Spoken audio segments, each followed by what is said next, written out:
Hello students, welcome to my channel, that is Study Time by Komal Goyal. Students, in previous classes we were discussing about organizational structure and we have done with the two kind of organizational structure.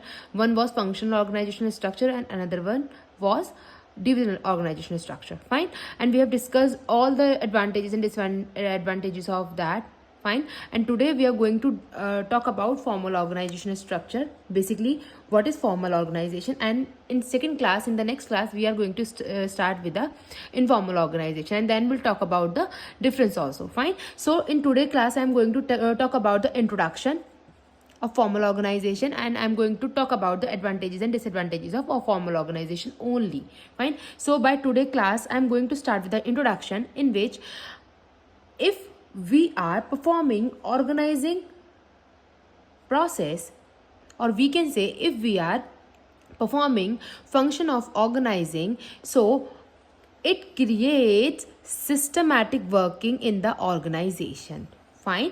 अगर हम organisation का process, organising process हम अपने organisation में हम उसको function को perform करते हैं, तो हमारा क्या होता है बेटा, एक सिस्टमैटिक वर्किंग क्रिएट हो जाती है, जिसमें हमने ऐसे ऐसे बात की थी, है ना, जहाँ पे हमने बोला था अथॉरिटी एंड रिस्पॉन्सिबिलिटी हमारी रिलेशनशिप वहाँ पे बेसिकली मेंशन हो जाती है. अब जिसको हम बोलते हैं that is known as organisational structure. Which kind of organisational structure? Formal organisational structure.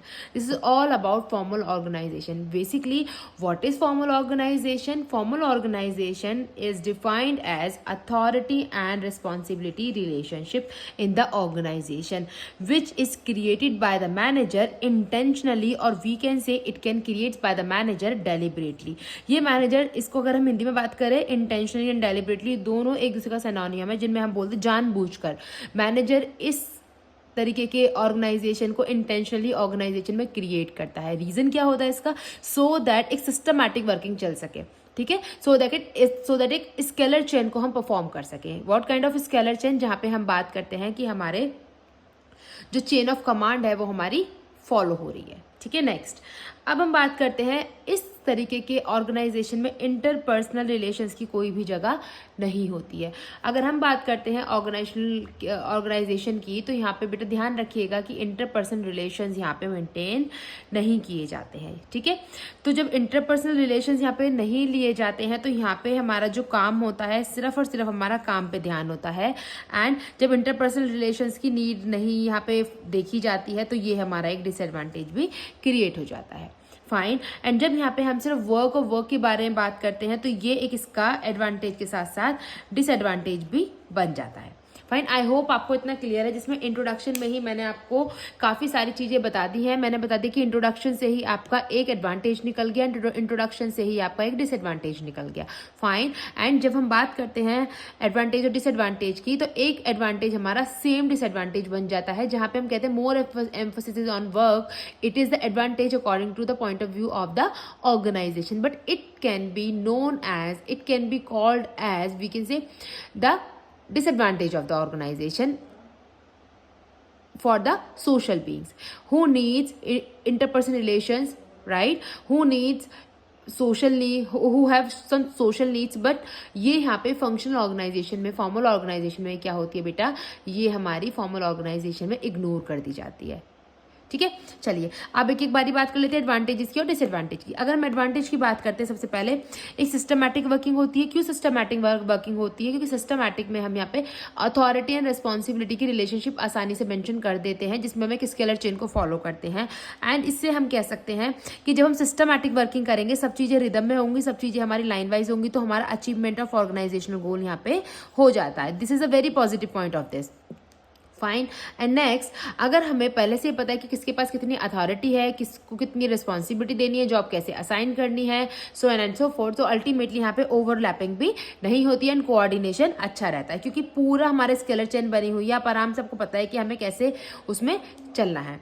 Fine. अब चेन ऑफ कमांड यहाँ पे फॉलो होती है, जो मैंने ऑलरेडी बात कर ली है, जिसको हम बोलते हैं scalar chain.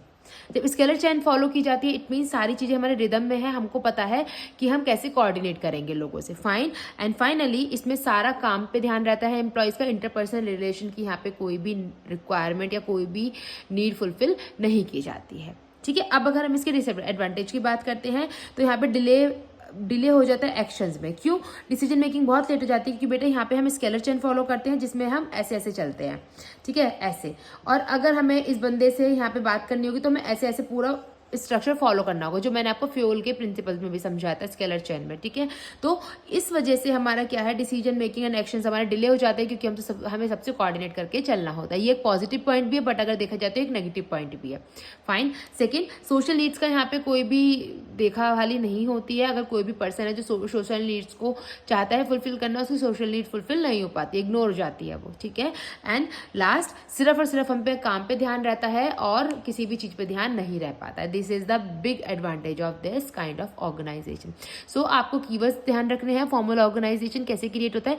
If we are performing organising function in the organisation, so automatically a formal organization will create. Fine. And this is the intentionally process done by the manager for achieving the organizational goal. If we want to achieve the organizational goal, so we have to create the formal organization. Informal organization की यहाँ पे कोई need नहीं होती है अभी तक, क्योंकि अगर हमें ऑर्गेनाइजेशन का सिर्फ गोल्स की बात करनी है तो फॉर्मल ऑर्गेनाइजेशन के थ्रू ही वो हम गेन कर सकते हैं, ठीक है। क्योंकि यहाँ पे हम अथॉरिटी एंड रिस्पॉन्सिबिलिटी की रिलेशनशिप की बात करते हैं। एंड फाइनली उसमें क्या होता है कि एक स्केलर चेन क्रिएट हो जाती है जिसमें हम इजीली कोऑर्डिनेट कर पाते हैं, ओवरलैपिंग ऑफ वर्क नहीं होता है, और हमारे यहाँ पे चेन ऑफ कमांड को फॉलो करके सिस्टमैटिक वर्किंग करके इफेक्टिव यूटिलाइजेशन ऑफ रिसोर्सेज करके we can attain the organisation goal. Fine. तो आज फॉर्मल ऑर्गेनाइजेशन में पूरा कंप्लीट कर लिया है। 6 से 7 मिनट की वीडियो में हमारा पूरा हो गया है। कल की क्लास में I am going to cover informal organisation and then will talk about the difference of both also. Fine. So that's all from my side for today. Thank you so much guys for watching and thank you. Take care. Bye bye.